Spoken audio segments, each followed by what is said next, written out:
When I first put on this suit, I looked like your local 70-year-old senile public defender that shouldn't be anywhere close to a jury.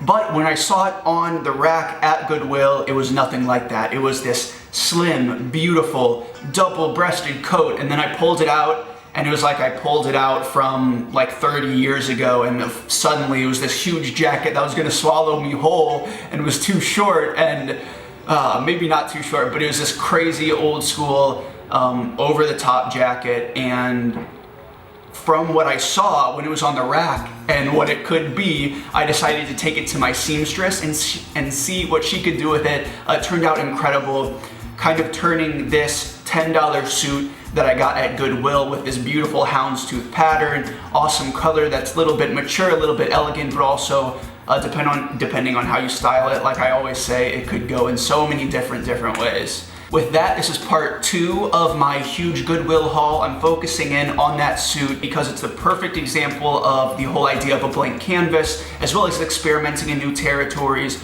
alterations, changing stuff up to fit your style, looking at stuff in different ways. And I want to start off with what this guy looked like on me originally. Huge, huge, huge, huge, huge. Sleeves might be a little bit short, which is an issue. I think there might be some extra room in there for me to bring out, but unfortunately I didn't. And we'll have to see with the shirt underneath. But this guy is a pretty long jacket. Sleeves are short though. Sleeves are a bit wide and cylindrical, which is very cool. Just not right here with this whole fit. Huge shoulder pads in these, and just all around way too big for me. As I mentioned, I love the pattern. It also feels really nice. And for the price, 10 bucks, you just can't beat it. My ideas going into this are kind of just a bit scattered, just things I've seen recently and what I've liked. The first thing being what I saw when it was on the hanger, all mangled up on the hanger, because it was so messy in there and whatnot. It was double-breasted, it was like brought around itself, and that's where I originally saw the double-breasted shape in it. Taking that idea back to some runway shows, if you guys want some similar inspiration on that look, you could check into Dree's Fall Winter of 17, the current season that's out right now in stores. Some awesome double-breasted coats, huge lapels, old school, beautiful houndstooth patterns. Also, they look beautiful alongside the pants from that show. And the boots too, for that matter. Then of course, Balenciaga, you can't miss it with this little DIY because of the huge shoulder pads, which by the way, you can totally change out and remove, put different sizes in. With those shoulders, the very elongated shape, I'll link the shows down below if you guys want to see more of it. But here's what I did. I took the 3 single-breasted buttons that are right there and I shifted them to the side where my seamstress did. She did the dirty work following my instruction. She was really, really cute too, like hearing what bullshit project I was doing yet again, and moved it from where it's supposed to be to pretty much along the darts, maybe like an inch to the side of the darts. That really depends on your coat and how wide it is on you and how tight you want it. But that was pretty much perfect. The darts are still there on both sides, they're still symmetric. Those are those little lines right there above the pockets. The last step, which is so the bottom hem is symmetrical and also the inside flap doesn't kind of droop down. I guess those are both the same exact ideas, is that we added just one buttonhole to keep it up where the original buttons were and added a button to the other side. So that underneath the coat you can button it and then you have the exposed buttons. So it holds up on both the interior and the exterior. It's that simple. It's moving 3 buttons, it's adding a new one and adding a buttonhole for that new one. And you use the existing buttonholes that originally were on the single-breasted opening, and now you have the double-breasted opening. Or maybe I should say double-breasted closure, but that's it. Totally plays with the shape of the garment, totally changes it up, much more elongated. No real issues at all. Like, I was a little bit skeptical. So it slightly brings the shoulders forward, just like hardly negligent almost, because it's just as wearable, just as, and it's probably because it was big on me anyway, so the armholes are really big. They're probably pretty flexible on my body.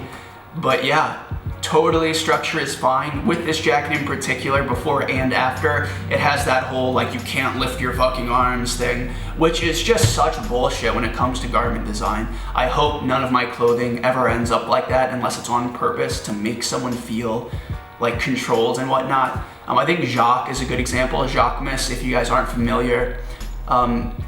used to do a bunch of abstract designs, which is maybe where this like stems from. If you follow me closely on social media, you know that I love him and love his designs, and they're beautiful.